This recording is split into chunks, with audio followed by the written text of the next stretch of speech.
Well, it is finally time for the Fallen of Albaz lore in Yu-Gi-Oh! Card Game Chronicles, and I gotta admit, this first episode was great. Yeah, that's right, they finally locked in and gave us Peak. The absolute joy that filled my heart when I saw that this episode was going to be 6.5 minutes long. Now that doesn't seem like a big deal, but when the previous ones were very short, and knowing that we're going to get about 6 episodes in total for the Fallen and Virtuous arc, it was a good sign. So this one starts off by introducing us to the setting, which is the land of the Abyss, and today we are in the nation of Dogmatica, sort of a fantasy church state, obviously run by the Dogmatica, and we get a glimpse of one of the ceremonies going on. We're shown a lot of the important characters and introduced to some of them. For now, only Dogmatica Maximus is speaking, but we see important things like the Nexus and some of the other important characters. I will also say that the voice acting for this is great. We do know the voice cast and they're all very notable actors. Dogmatica himself has the same voice actor as Dio from JoJo's Bizarre Adventure, and you can definitely tell. The point is that this cold open puts us in a ceremony where Ecclesia is receiving her stigmata. The stigmata is a sigil that everybody gets on some part of their body that is meant to protect them, but obviously the whole thing has a very foreboding feeling, just with all the visuals and the music, which yeah, just top notch. And again, I love how this cold open fades into the title card. I got actual chills as that happened.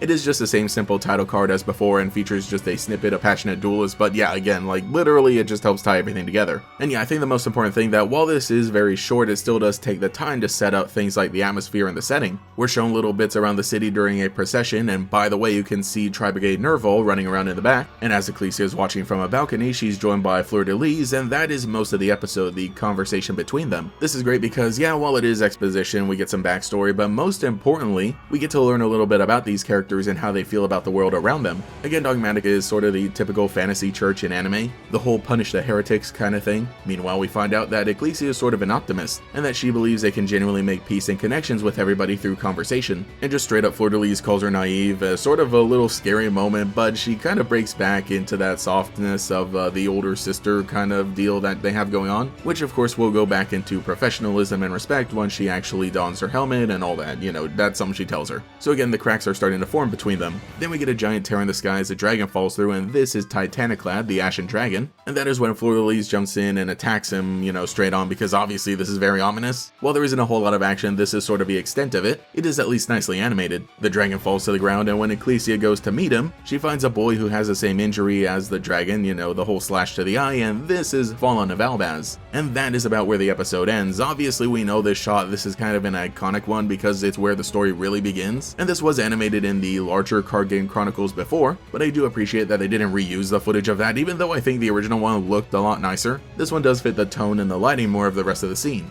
But yeah, this is a great start, especially compared to all the Sky Striker stuff, which was kind of incomprehensible all over the place and just little snippets using a lot of reused animation. Meanwhile, this is the first episode of the Fallen and Virtuous arc, and it actually does feel like a first episode. It establishes the setting, sets up the rules of a world, introduces characters and shows us their feelings toward the world, and then introduces a conflict that can be followed up in future episodes. I know it sounds really basic, but that is exactly why the last episodes didn't feel like they worked. They didn't have the basics. And again, the fact that we know they're going to be like 5 more of this entire story, it feels very promising. I just hope that the next episode follows up immediately after where this one ends. And I really do like the ending credits, even though they are a good portion of this whole short because, you know, they're like a minute of these 6 minutes. Oh my gosh, it is really just well done. It's very simple, but the music just made the tone all come together. And that is, I think, the biggest advantage. I didn't really talk about it all that much in the previous episodes, but, you know, I do like this studio, Konami Animation, who do mostly make a lot of little commercial snippets, but are working on this project. I think they just really capture the world of Yu-Gi-Oh! Cards very well, and this style works so well. Like, it doesn't seem all that amazing or all that different. It looks like anime, but there really is something about it that does capture the Master Duel feeling and gives it all this importance that it really deserves. And yeah, of course the characters are done really well. Fleur-de-Lis is absolutely gorgeous, Ecclesia beautiful, I love them. And most notably, we're seeing how importantly that this is being treated across all of social media, with all the things that they're putting out, of course the trailer beforehand, but on Twitter as well we got to see some of the storyboards, a cute little illustration featuring Ecclesia and Albaz watching the premiere, and even a relationship chart for this first episode. Yeah, while Sky Striker did get a solo mode for Yu-Gi-Oh! Master Duel, which is great, though I think it is because of how big the story gets later and all the characters it introduces, but needless to say, this is a great way to start off a weekend as well as his upcoming arc.